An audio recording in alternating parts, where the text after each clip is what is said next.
You're about to hear something that could have ended careers or even lives. At 92, Sir Michael Caine allegedly dropped a bombshell about stars from Hollywood's golden age who lived with a hidden truth. But did he really name names? And if so, why now when most of those stars are gone and the silence they kept was once a matter of survival? We're diving into what was actually said, what it might mean, and the dangerous world these actors navigated behind the silver screen. Hollywood, 1930s to 1960s. A dazzling dream factory built on illusion and enforced secrecy. This wasn't just an era of sweeping epics and charming leading men. It was a time when living openly as your true self could cost you everything. The motion picture production code known as the Hays Code ruled filmmaking from 1934 through the late 1960s. It banned not just violence or coarse language, but any content deemed immoral or deviant.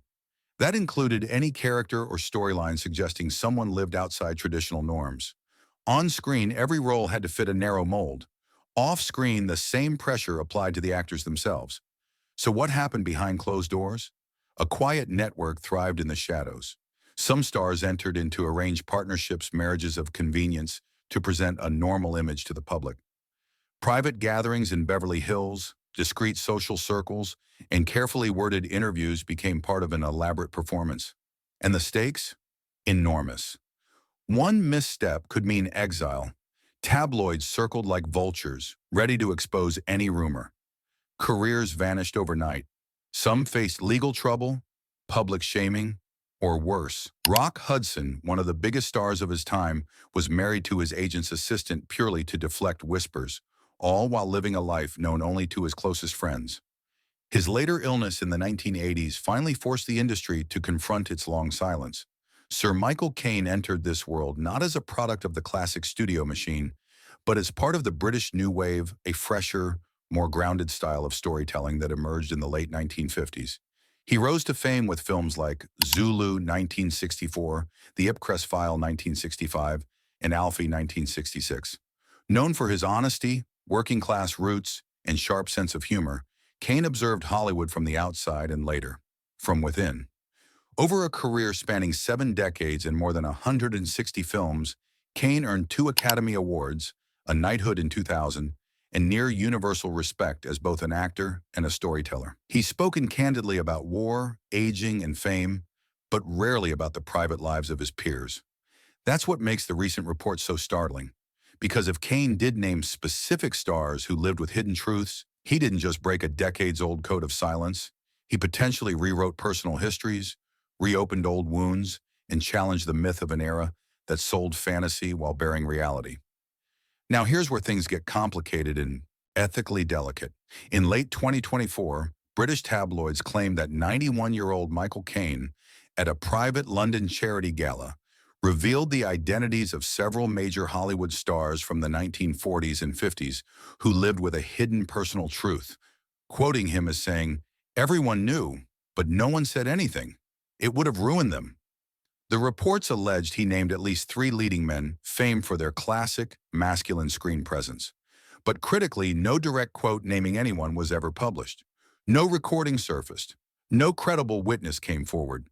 Everything stemmed from anonymous sources or secondhand accounts. Caine's longtime publicist swiftly denied it.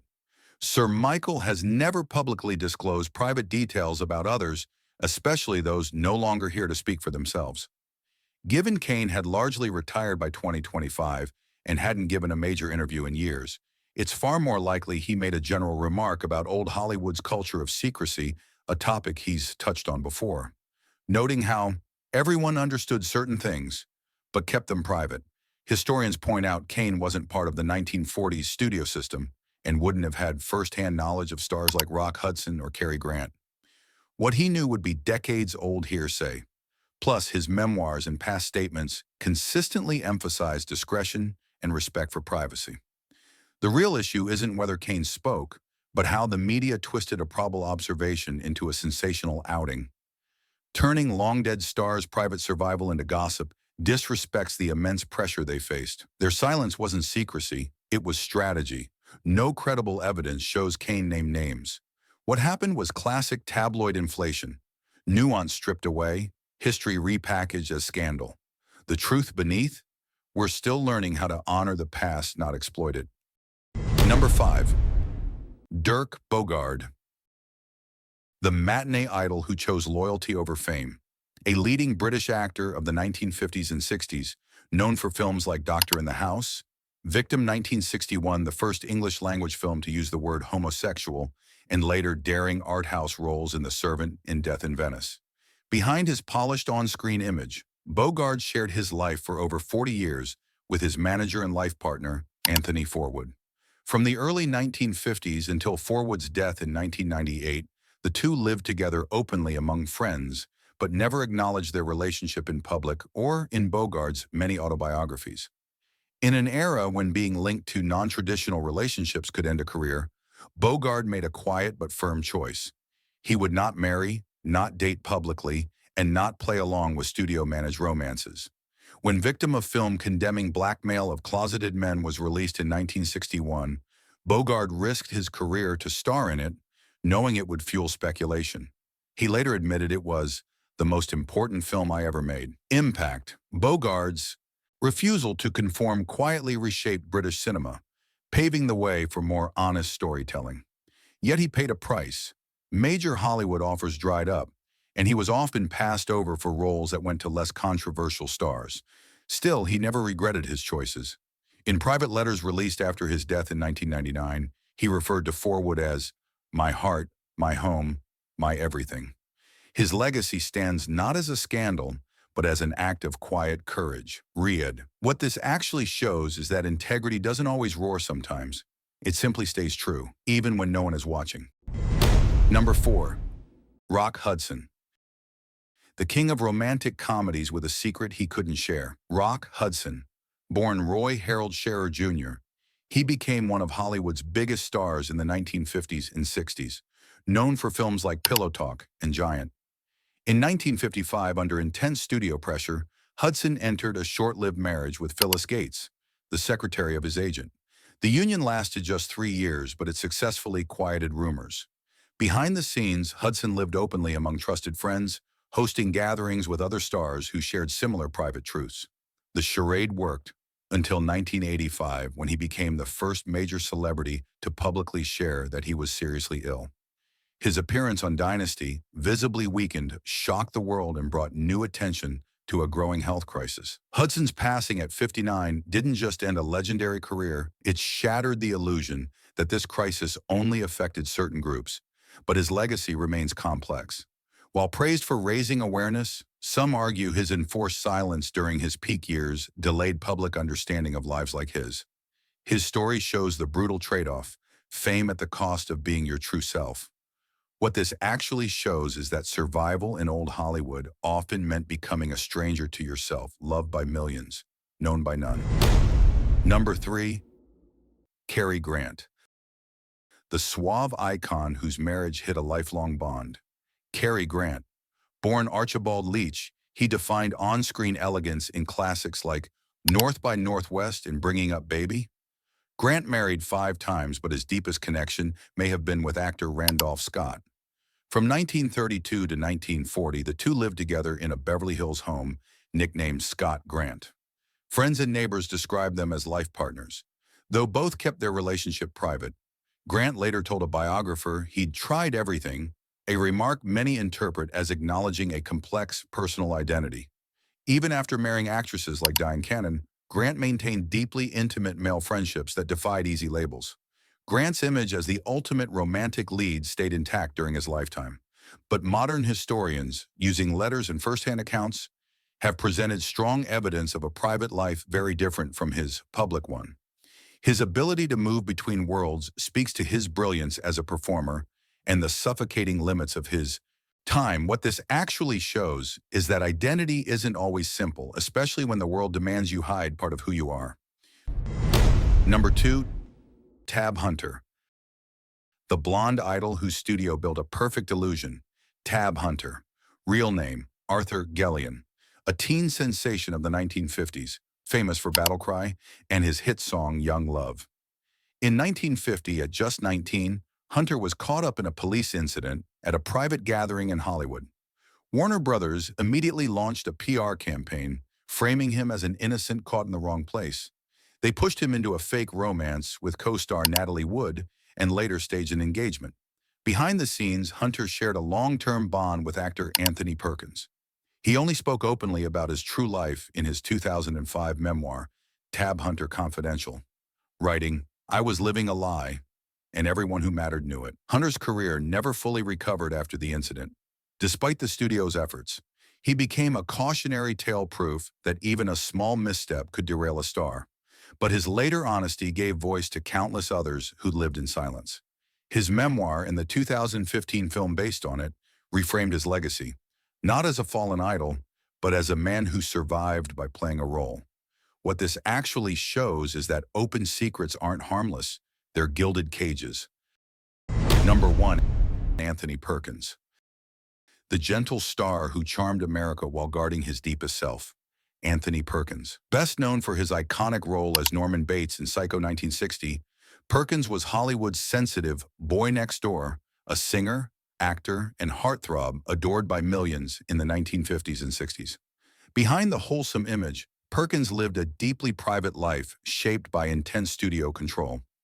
In the late 1950s, as rumors swirled, Paramount Pictures aggressively managed his public persona, arranging photo ops with starlets, scripting interviews to emphasize his shyness as innocence, and discouraging any roles that might suggest complexity. Off-screen, Perkins formed a decades-long bond with actor Tab Hunter, and later built a quiet life with his wife, Barry Berenson, in a marriage that friends described as loving but unconventional. He rarely spoke about his personal identity, even in his later years, once saying, "I've always believed that what happens in your private life is nobody's business but your own." Perkins' ability to project vulnerability on screen while concealing his true self off it made him one of the era's most compelling performers. Yet the constant performance took a toll. Unlike peers who could retreat into anonymity, Perkins remained under the spotlight, forever tied to Norman Bates. Still, he navigated his world with grace, never denying who he was, just refusing to let others define him. His legacy endures not as a secret, but as a testament to quiet resilience. What this actually shows is that sometimes the greatest courage isn't coming out, it's staying true to yourself in a world that demands you disappear. So did Michael Caine really reveal the names of stars from old Hollywood who lived with hidden truths? Based on all available evidence, statements from his team, lack of direct quotes, and historical context, no, he did not. What likely happened is this. During a quiet conversation, Caine, ever the storyteller, remarked on the well-known reality that many stars of that era lived differently in private than they appeared in public. He may have said, "Oh, everyone knew about so-and-so," using the vague conversational phrasing common among his generation. But in today's media landscape, nuance disappears. A general truth becomes a specific leak. A historical reflection becomes a shocking revelation. The cold open asks two questions. Did he really name names? And why now? The answer to the first is almost certainly no. The answer to the second is more revealing, because we're finally ready to talk about this history not as scandal, but as truth. Caine himself has long acknowledged the reality. In a 2013 interview, he said, "In those days, if you were different, you had to hide it or you were finished. It was a tragedy, really." He never needed to expose anyone because those who paid attention already understood. The real revelation isn't Caine's words. It's our own hunger for them. We want permission to speak the unspeakable. But the truth about these stars doesn't need validation from a straight-laced legend. It's been in memoirs, documentaries, and letters for decades. This isn't about secrecy anymore. It's about how we honor those who lived and died in the shadows. The tabloid frenzy faded quickly. By early 2025, no outlet had produced proof that Caine named anyone. His team held firm. He respects privacy. Caine himself stayed silent, consistent with his quiet retirement. But the moment sparked important dialogue. Historians pushed back. "These men didn't need exposure, they needed protection," said Dr. Elena Martinez, author of Hidden Lives in Classic Hollywood. Turning their survival into gossip disrespects their legacy. Meanwhile, documentaries like Tab Hunter Confidential saw surges in viewership.